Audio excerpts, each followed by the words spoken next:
Yo, man. This is big. We're going big. Like big. Yeah. Big. MTN Euro yatubereye very big. Ubu duhabwa 4G y'ibihumbi 6 y'ukwezi. MTN tuza bundles zirangira ari uko ukoresheje megabyte zawe, inyongera ya 3G, ibyiza byinshi ku bakiriya ba Yolo bimena bitwa Yolo Stars. Igabanyirizwa n'impano nyinshi, nta yindi simu card ukeneye uretse simu isumba zose. Kanda akanyenyeri 154 urwego. Go big, go yellow, be great. Woo! Everywhere you go, MTN.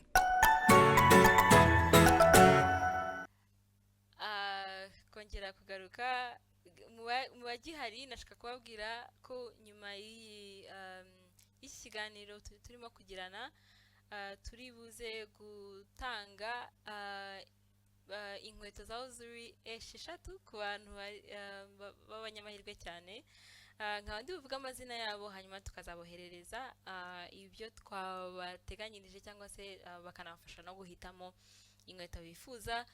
Mukomeze rero tuganire, mukomeze mwereze ibibazo byanyu, mukomeze muduhe ibitekerezo, ndetse tunaganire n'ukuntu twakomeza gukuza ibikorwa bikorewe mu Rwanda cyangwa se made in Rwanda products. Ndetse tukanakomeza kuganira uburyo twakihangira imirimo nk'abajene cyangwa se kuza imikorere yacu mu bintu bitandukanye, nawe waba utari umuntu wihangira imirimo ariko no mu kazi kawe ka buri munsi, uburyo tubigenza n'ukuntu dukora. Vegeta arabajije ngo ko icyo abantu bumva ko kwambara ibyo hanze ari byo byiza. Ndibaza ko bitangiye guhinduka, ni narrative bitangiye guhindura mu Rwanda, ndetse dutangiye no kwigisha abantu batandukanye, kwigisha cyane cyane urubyiruko ko aribo baguzi b'ejo, ko ibyo bikorerwa mu Rwanda. Nibaza ko atari ubujiji, ahubwo nuko habaye narrative gihe kirekire cyane yuko ibyo yakorewe mu Rwanda atari byiza, bigatuma rero abantu bose bagana ibyo hanze. Ndibaza ko atari ubujiji, ahubwo ari uko aba entrepreneurs bakeneye kwigisha cyane cyane abaturarwanda ko ibyo dukora ari byiza, ndetse bakabaha n'amahirwe yo kuba parti cyangwa se yo kubafasha kubigira neza. Nkatwe iyo uje niwacu twatwete ariko rero akantu ntago ari keza, mwagira gutya, ni ibintu twumva cyane no kuva mbere abakiriya bacu badufashije gukuza products yacu kwigira neza, kuko tuba dushaka kubikora neza kugira ngo ntibagiye kugura hanze. So aba entrepreneurs bafite challenge yo kwigisha abantu akabagura ibintu byo mu Rwanda, kandi aba entrepreneurs bakabikora neza ku buryo bigurika kandi ku giciro cyiza. Murakoze Vegeta.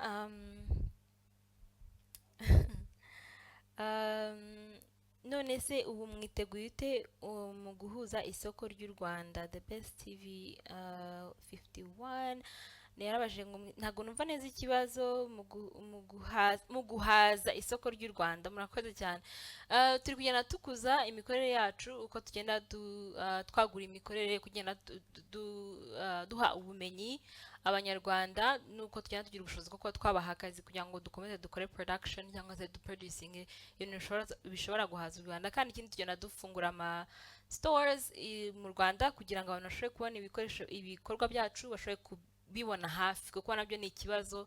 Usanga umuntu wenda abikora ariko biboneka ahantu hamwe, ugasanga abantu ntabwo bashobora kubigeraho. Nacyo ni ikindi kintu turimo gukora kugira ngo abantu bashobore kubona ibikorwa byacu ahantu hatandukanye ndetse no hanze ya Kigali bishobotse. Undi ni ko hasimbutse ikibazo cyanjye umurungi mico, kanongera nsubira inyuma munyihanganire. Umurungi mico, mwamfasha mukongera mukaza ikibazo cyanyu. African girl 1993, please mwamfasha none mukongera mukaza ikibazo cyanyu. Ntabwo nakibonye, ariko cyo nakongeraho ku kibazo cyo kuba ibikorwa by'u Rwanda n'isoko tutarihagije deja, ni ikintu kizakorwa mu myaka, navuga atari n'iminsi gusa cyangwa amezi, kuko bisaba ko haba n'amakompanyi ahagije. N'impamvu nini cyane twigisha abantu gukora ibikorwa byacu ni ukubera ko twifuza navuga kutaba kompanyi imwe, hakwiye kuba abantu batandukanye bagenda bakora ibikorwa kugira ngo dushyire hamwe dushobore kuba twahaza isoko, kuko kompanyi imwe ishobora kutahaza isoko mu Rwanda, cyangwa se n'izihari zikeneye gutangira gushyiramo imbaraga mu kwigisha ndetse no gukora ibikorwa navuga biri competitive ku bindi biriboneka hanze. Products ziracyari nke cyane. Murakoze Louis, nicyo nari ndimo kuvuga. Yes, ziracyari nke cyane, gusa n'ibintu bikorwa muri effort zitandukanye z'abantu batandukanye. Navuga bisaba ko tunashyira hamwe nk'amakompanyi atandukanye kugira ngo dushobore guhaza isoko. Niyo kintu cya mbere gituma twigisha n'abantu batandukanye kugira ngo bashobore kuba nabo bazamuka nka kompanyi zishobora gufatanya guhaza isoko.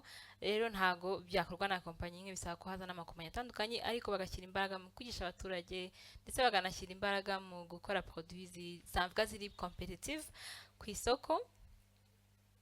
Mugisha Lucky, mukora byiza ba rwiyemezamirimo b'u Rwanda, ariko mukora ibintu bike cyane ugereranije n'isoko. Ibiciro birahanitse ugereranyije n'ibiri ku rwego rumwe biturutse hanze. RDB nibafashe. Murakoze cyane. RDB, urakoze ikibazo mumajije Mugisha Lucky. RDB iri gufasha abantu bakora ibintu byo mu Rwanda cyane rwose kugira ngo bashobore guhaza isoko.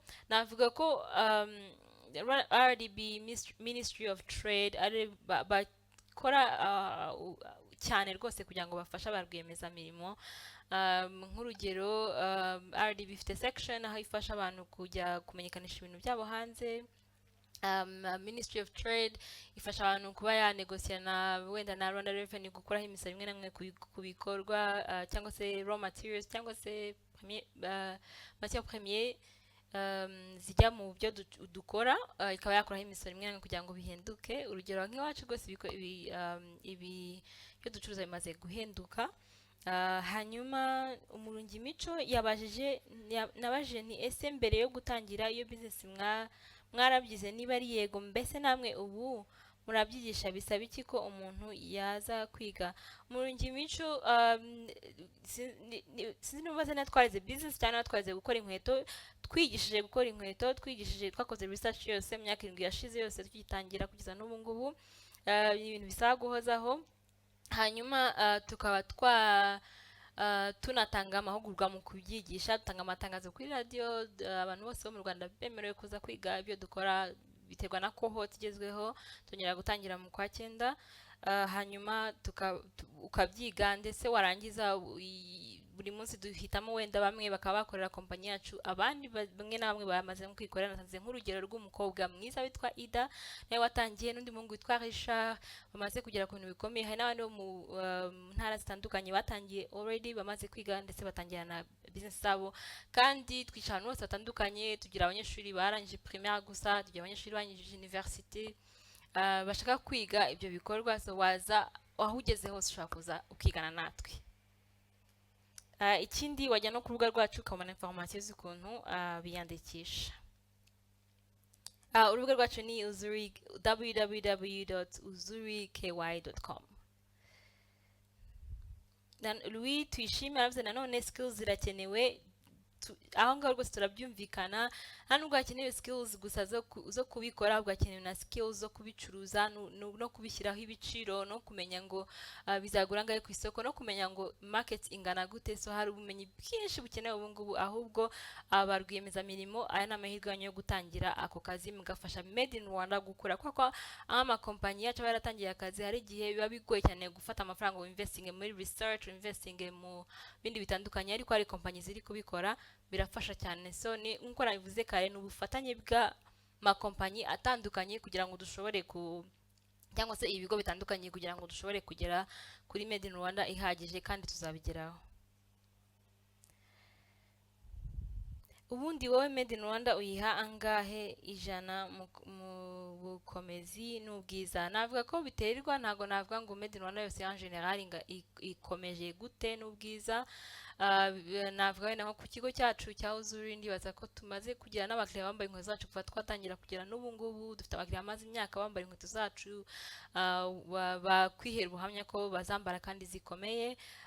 Gusa ubwiza no gukomera bigenda byiyongera bitewe n'ubushobozi kampani igenda igira gahoro gahoro, kandi abaturage b'u Rwanda nabo babigiramo uruhare. Uko mugenda mugura produits z'u Rwanda niko bagenda basubizaho amafaranga kugira ngo bakore n'izindi nziza kurushaho. Mu myaka mike izaza twaramaze kwibagiza ibikorewe hanze.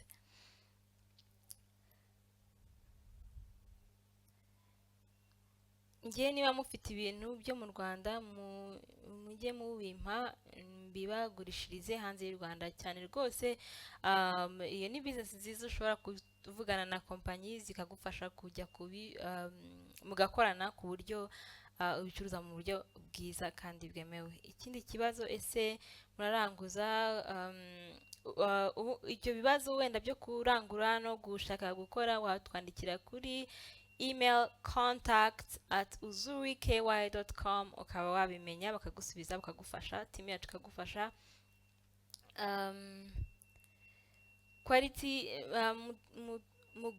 Mungogo Mutwara, quality iracyari hasi cyane kandi tukeneye high quality. Yes, you're right. We need products that are competitive on the market. We need products that can be actually durable. So you're right. As I said earlier, entrepreneurs need to work on making sure that the products are durable and also affordable to the market. But also it's an effort of different companies coming together, because sometimes when you do an investment, it's really hard to invest in other parts of developing an entire industry.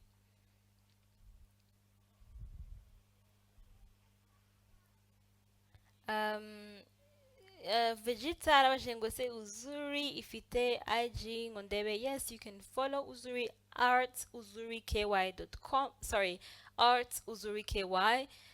Ukareba ibitandukanye, hanyuma ushobora no kujya kuri website yacu ukareba www.uzuriky.com, ukareba ukamenya neza cyane byisumbuyeho ibyo navuze ku ruganda cyangwa se ku kigo cya Uzuriky.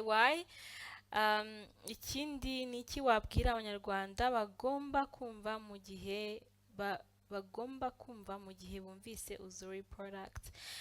Murakoze cyane, The Best TV 51. Ikintu nabwira abanyarwanda icyo bumvishe Uzuri product ni inkweto, ariko ntibumve inkweto gusa, ahubwo mvive inkweto. Iyo uziguze cyangwa se iyo uzambaye uri gufasha ikintu gitangaje cyane mu Rwanda, uri guha umuntu akazi. Iki kintu cya mbere. Uwo muntu utari ukwiye mu busanzwe kuba yabona akazi gasanzwe, kuko abantu benshi baba batarashoboye kujya ku ishuri, baba batarashoboye kuba babona akazi gatandukanye kuko wenda nta skills bari bafite, ariko Uzuri irakwigisha ikaguha n'akazi. Nta hantu biba ahantu hake cyane kugira ngo uzagende wige ubona akazi. So nicyo kintu mwagiye mugarukaho cyane cya skills. Wumvisha Uzuri wumva skills, ukumva urukweto, ariko nanone ukumva urukweto rukozwe mu buryo byongeza babyita environmental friendly. Ngo zacu ziri environmental friendly. Dufite gahunda yo kurandura cyangwa se gukuraho ikibazo gikomeye cya waste mu Rwanda cyangwa se no muri Afrika, no ku isi hose. Ubu ngubu isigaye ari one of the global challenges cyangwa se ikibazo UN iri gushaka gukuraho cya waste. And car tires cyangwa se amapine y'imodoka ajugunywa muri quartier, ajugunywa ahantu hatandukanye, ni kimwe mu bintu bita source ya waste cyangwa se ibintu byangiza environment dufite. Yomba rero rukweto rero ntago uri kurwambara gusa, uri no gufasha environment. Basically uri kwambara Uzuri, you're a superhero for us. Urimo guhindura ibintu bitandukanye, atari mu Rwanda gusa ariko no ku isi hose. Mwakoze komeza kuduhereza ibitekerezo. Nagira nkomeze mvuga ko nubwo Uzuri tumaze imyaka 7 dukora, nagira ngo mvuge cyane cyane ku bintu nka bitatu byari bigoye na n'ubu wenda turimo kugeza kubikemura. Hari byari bigoye cyangwa se challenges twagize tukanagerageza kuzikemurira. Hari n'izindi challenges twagiye tugira tukanagerageza kuzikemura. Hari n'izindi zikigoye zisaba ubufatanye bw'ibigo bitandukanye, government institutions, private institutions, kugira ngo dushobore kuba twagera kuri success ya Made in Rwanda. Ni ibintu bitatu ndibuvuge. Ikintu cya mbere twabaye nacyo kigoye ni skilled labor, ndabisobanura mu Kinyarwanda, cyangwa se ubumenyi ngiro bw'abantu. Mu Cyongereza babyita know how. It's really simple, know how. Ubumenyi ngiro kenshi bakunda kwigisha mu ma TVT, mu bigo bya TVT cyangwa se technical vocational schools. Bikaba ari ikintu navuga nka barriere, ikintu cyaduhagaritse cyane gukora neza cyari ikintu cyo mu gutangira. Kubera ko mu gutangira uvuga uti okay, ndashaka gukora inkweto 100, ariko se nibande bari buzinkorera. Ugasanga umuntu umwe nta nubwo ashobora no gukora n'inkweto nk'eshanu ku munsi. Ariko ukuntu twagikemuye, twatangiye gukora training z'abantu kugira ngo bige gukora. Dutangira guhamagara abantu bo hanze. Twakoranye n'ibigo bita ACS bijya kumera nka ni ibigo byo muri Germany bitanga cyangwa se bizana ubumenyi ngiro bw'abantu babo bakoze ibi bikorwa mu myaka igera no muri 30. Hanyuma bakajya baza kutwigisha. Dukorana n'ikigo bita WDA, Work Development Authority yo mu Rwanda, kugira ngo dukomeze kwigisha abantu mu bigo muri industry, kuko nta TVT school ihari yigisha gukora inkweto. Izihari zirakigisha mekanike, zirakigisha electronics, ntago baragera kuri ubumenyi ngiro bw'ibikorwa produits zanyuma zo gukorera, baracyari kuri service cyane. Kandi uribaza kompanyi gutangira yigisha abantu ishaka no gucuruza produit ni ibintu bitwara amafaranga, bitwara umwanya, ku buryo kugira ngo uzagere kuri success birakugora. Ako twagerageje kugikemura, ndetse kiza no ku ikintu kidasanzwe muri community yacu, aho n'abandi bantu uko nagiye mbivuga kenshi bagiye bihangira imirimo yabo ku ruhande, ko twageze aho training abantu benshi kiza aho tudashobora kuba twabaharinga cyangwa twabaha akazi bose, ariko bamenye ubwenge batangira nabo kwishakira kandi kazi ku ruhande. Iyo ni challenge ya mbere ya skilled labor. Indi challenge navuga ni access to finance, kuba cyangwa se gushaka kuba wagera ku mafaranga agufasha gukuza ikigo mu buryo bwimbitse kandi bwihuse. Ariko ni ikibazo twagiye duhura nacyo. Ariko nanone nko mu bajene, inama nigiriye nanjye nabagira nuko amafaranga atagakwiye kuba barrier nini cyane mu gukora, ahubwo agakwiye kuba motivation kugira ngo ubigereho, uyabone ndetse ukuze ibikorwa byawe. Twagiye bya mu competition atandukanye, amwe twagiye dutsindira agera muri 3 cyangwa 4, tukabona amafaranga tukinjectinga muri company, tukongera tugakomeza tukavuga story yacu, tukaganiriza abantu bari interested, ndetse tuvugana n'aba investors batandukanye. Dushaka kugenda dukemura utwo tubazo gahoro gahoro, ariko ni ikibazo kibangamiye abajene muri iyi minsi. Ariko navuga ko atagakwiye kuguhagarika cyo ubwacyo, ahubwo gakwiye gushaka ibisubizo.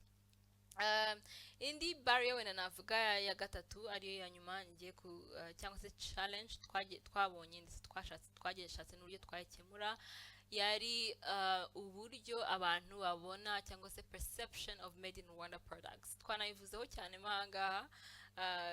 Abantu benshi nka Louise yakomeje atubwira uburyo abantu babona products z'u Rwanda, ariko twayikemuye mu kubaka ugiye nko muri space zacu za retail stores zose dufite, tugenda tuzubaka neza ku buryo ahantu ugiye ndetse n'abantu barimo kubicuruza bakiga neza kubisobanura no kubyumvikanisha. Mbese ni nko gukora ngo we have small education centers, cyangwa se ahantu abantu bamenyera ibikorwa byacu kugira ngo babyumve neza, babirebe, babikoreho, babyunderstanding, ariko nanone banaduhereze feedback kuko dushobora gusubirayo muri production facility yacu twabihindura, cyangwa se tuka-applying izo inama zabo bagiye baduhereza. Tugiye muri retail store zacu zikoreye kugira ngo abanyarwanda bige neza ibikorwa bikorewe mu Rwanda. Kandi ni ikibazo nanone tugikemura n'ubu ngubu. Twifuza gukora andi ma retail stores akoze neza cyane, atari mu Rwanda gusa, no muri East Africa, atari Kigali gusa, ndetse no hanze ya Kigali, kugira abanyarwanda bazamenya neza ibikorwa byo mu Rwanda ukuntu bikoze, cyane cyane dushingiye twege ku bwacu nka Uzuri, ibikorwa byacu ukuntu bikorwa, ndetse bakanaduza feedback yuko twabikora neza kurushaho. nibyo ngibyo nagira ngo mbasangize ndetse nawe nuhura n'icyo kibazo uri gukora utangiye business yawe ushobore kuba wavuga uti ni gutya ndi bubigenze ndetse nanabahereza courage cyangwa se imbaraga zo gushakamo ibisubizo nk'abajene tukamenya uko tubyitwaramo niyo n'igihe biba bigoye n'igihe uba mvuga ngo nta mafaranga mfite igihe uvuga ngo ntabwo nabigira kuko nta mafaranga mfite ngiye ngo nabwiye gutangira nari mfite amafaranga 60 naguze imashini nta yandi mafaranga nigeze nshyira muri business ibindi byose byari gufata akamoto nkanyagirwa nkagenda kuri abakiriya akanyishyura 10,000 nkayasubizamo nkagenda ngashaka indi mipine n'abagenzi banjye tukagaruka twakora izindi nkweto gutyo kugera aho tugeze ku byo twagezeho uyu munsi kugeza aho ducuruza ahantu hatandukanye ndetse no ku isi hose twatugerayo twaratendinze cyangwa twagiye nko mu ma trade fairs agera muri 27 mu bihugu bitandukanye US Japan Korea Europe cyangwa se France Belgium ahantu hatandukanye twagiye twerekana ibikorwa byacu hari nk'amamizi ushobora kugeramo muri Germany usangamo products zacu zitandukanye.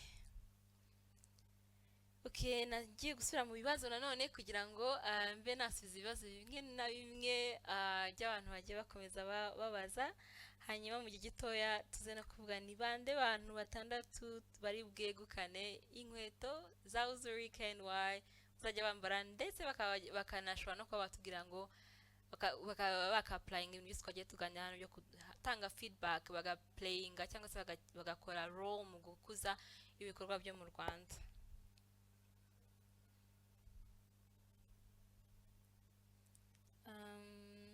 Dukuze Aimable kuki products zikorerwa mu Rwanda imbere mu Rwanda usanga zihenze ndibaza ko icyo twagiye tugarukaho impamvu zigiye zihenze ndagisubiramo gatoya cyane abantu impamvu usanga abantu babona ko bihenze wenda nasubiramo nka ibi birakabanga gatoya amakompanyi menshi mu Rwanda agira ikibazo cyo kubona raw materials cyangwa se matière première cyangwa se ibikoresho by'ibanze usanga kenshi tubigura hanze ugasanga bigeze mu Rwanda bihenze tuvuge n'ushaka gukora nk'ishati y'igitenge ukagenda ukakigura mu isoko uriya muntu warakizanye aba yarishyuye umusoro nawe ugiye kukigura umwishyura umusoro ugasanga produit irangiye ihenze ariko nkaba nagira inama abarwiyemezamirimo ko bajya baca mu nzira zisanzwe bakagenda kuvugana na za Rwanda Revenue Ministry of Trade ifasha abarwiyemezamirimo bakora ibintu byo mu Rwanda kuzana ibikoresho byabo atari bigiye gucuruza ibyawe ugiye gukora produit yawe iri fini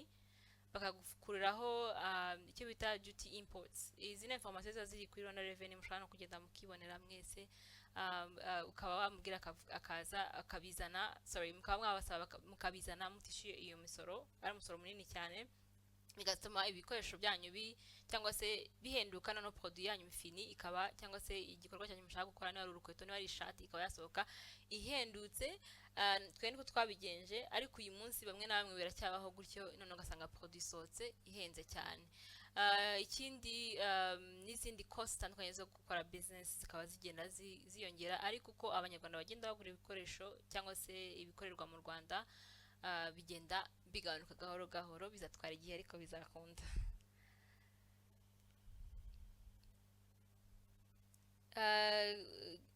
Speak louder if you can't hear me well, please let me know, and if you can't speak in Rwanda or cannot understand Kinyarwanda, let me know so I can speak in English na nkabivanga byose so I can mix both languages.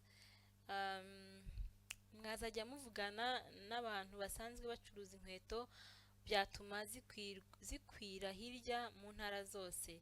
Murakoze twishime mudaha igitekerezo cyiza rwose kuvugana n'abantu basanzwe bacuruza inkweto ni byiza bigomba gukorwa gusa rimwe na rimwe hari igihe brand cyangwa se kompanyi ivuga uti turi gukora igikorwa ariko ni gutya dushaka kugipresenta abantu bakakibona gutya nk'ama retail stores yacu ikintu akora tuyashyiriraho ni kimwe cyonyine kugira ngo yigishe abanyarwanda uko produit zacu zimeze ko zikoze ibahereza ubwisanzure bwose bushoboka bwo guplaying a role mu kuyikuza no kuyikora neza. Mpamvu kenshi twebwe dufite dukora stores ziri operated na team zacu zitandukanye bakaba babikora mu buryo twagiye twandika kandi twumvikanyeho, bikaba bituma bitugora cyane kuzitanga mu yandi ma stores atandukanye ubu ngubu mu Rwanda. Tukaba twifuza kuzabikuza ariko kugezaho ama stores niba akoze retail y'inkweto zacu avuga ati turayashyira ahangaha, ziraba zikoze gutya, ziraba zivuga iyi story, barabyumva gutya, so ibintu tuzageraho gahoro gahoro. You guys need strong marketing team kuko products zanyu ndabona ari nziza even if ntazi niba na quality ari nziza.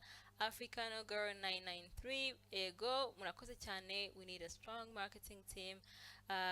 Gusa ubungubu urabimenye, wajya kuri website yacu www.uzuriky.com and actually learn more, ukiga bitandukanye by'inkweto zacu. Ushobora no kujya muri Kigali Heights Mall, ukawagenda muri store yacu ukicara ukaganira ukanabaza byinshi kuri products yacu bazagusobanurira, cyangwa Kigali City Mall, or if you're traveling in the airport, now it's on lockdown but we have another store there, the first ever made in Rwanda store in the airport. Ni iyihe mpamvu mwabwira umunyarwanda guhitamo inkweto za Uzuri kurusha guhitamo urukweto rwakozwe na Adidas? Oh, that's a great question. Twambwira guhitamo urukweto rwakozwe na Uzuri kubera ko ibintu bibiri.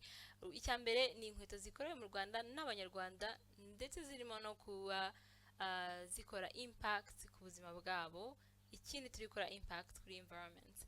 Icya kabiri ni uko kugura inkweto za Uzuri ukazambara ziguhereza navuga, we like to say ngo we make people smile, ziguhereza smile and pride yo kuba uri umunyarwanda, kurusha uko wakambara Adidas cyangwa se Nike hanze. You be proud to wear Adidas, but if you wear Uzuri, you be proud to be Rwandan. Ese mukora inkweto z'abakobwa gusa? Hoya, dukora inkweto zitandukanye z'abahungu, z'abakobwa ndetse n'iz'abana. Tukaba twaranintroductions umwaka washize inkweto zifunze, ko twatanye dukora amasandari gusa. What else? Watangiranye 60k? Yego rwose natangiranye 60k, ariko ubu tumaze kugera ahantu hadasanzwe. Uwo ari wese, yaba ari umutoya yari umukuru wese, yatangirana amafaranga yo hasi cyangwa na zero. Kuri njye nkunda kuvuga ko natangiranye na zero kuko niyo ntari kuyagira ntabwo byari kunanira gutangira ibyo nashakaga gukora icyo gihe na mugenzi wanjye Isolde Shimwe. Twatangiranye n'ubu tugikorana, akaba ari we creative director wa kompanyi yacu. Ndagiye kwakira ikibazo cya nyuma ubundi mpite mvuga cyangwa ntangaza abantu bagiye gutsindira inkweto 6 za Uzuri KNY, bagiye no kudufasha gukomeza gukuza ibikorwa bikorerwa mu Rwanda. How can I reach you? You can reach me via contact or email, contact@uzuriky.com. You can also reach my assistant at jrusanganwa@uzuriky.com. Just send us any requests that you may have. Thank you guys. So I'm choosing the winners of today. Abantu bagiye baganira baduhereza ibitekerezo, tuganira twungurana ibitekerezo. Ndabashimiye cyane cyane cyane, ariko nta nubwo nabona ukuntu bashimira. Ariko tugiye kubashimira na MTN igiye kubahereza inkweto zigera muri 6 zose. Umuntu wa mbere turi buhereze yitwa Louis Tuyishime. Please text us with your information via DM, MTN DM. Just DM with your name, phone number, and post and the address, if possible, and the email. Name, email, phone number, and address. Remember to do that, please, right away, and they will get back to you. Louis Tuyishime, that's number 1. Number 2, Hadi Africano Girl 1993. Please do the same. Send your name, contact information, email and telephone number, and address. Africano Girl 1993. Please send your full names, email, phone number, and address. Rita V, please send your names, both names, telephone number, and email, and address. Umuntu wa kane ni the best TV 51. Please send your names, your phone number, email, and address. Kugira ngo tukugezeho ibyo watsindiye. Congratulations. Umuntu wa gatanu, okay, excuse me.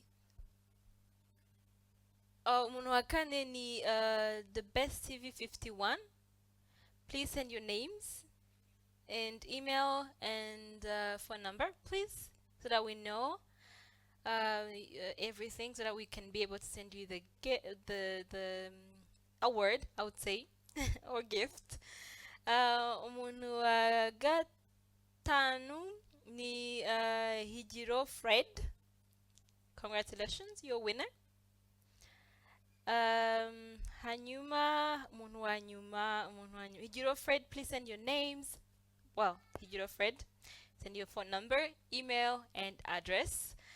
Hanyuma, umuntu wa nyuma, nagira ngo mbigire a little bit fun niba nabaza ikibazo kimwe gusa kugira ngo twumve niba twari turi kumwe. Ndabizi ko twari turi kumwe abantu twagumanye gutangira kugeza ubu. Nagira ngo mbaze mwatubwira umwaka Uzuri Ken Y yashinzwemo ndetse n'abantu bashinze ni bande.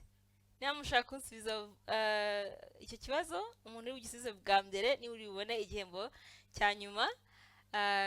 Kandi nkakomeza no kubashimira cyane, nkakomeza no gushimira MTN Rwanda gukomeza kuzana aba entrepreneurs bakabashyira hamwe, cyangwa se ba rwiyemezamirimo bakabashyira hamwe, tukaganira kuri Made in Rwanda, tugakuza ibitekerezo byacu. Ndibaza ko twajya twungurana ibitekerezo bifitiye akamaro urubyiruko ndetse n'u Rwanda muri rusange, kuko ni twebwe Rwanda rw'ejo. Please, I'm waiting for the answer, the year, and the people who started Uzuri Ken Y, the year and the people. If you can answer that, the person who answers first will be the winner. And if you're already among the winners, then you're winning 2 awards.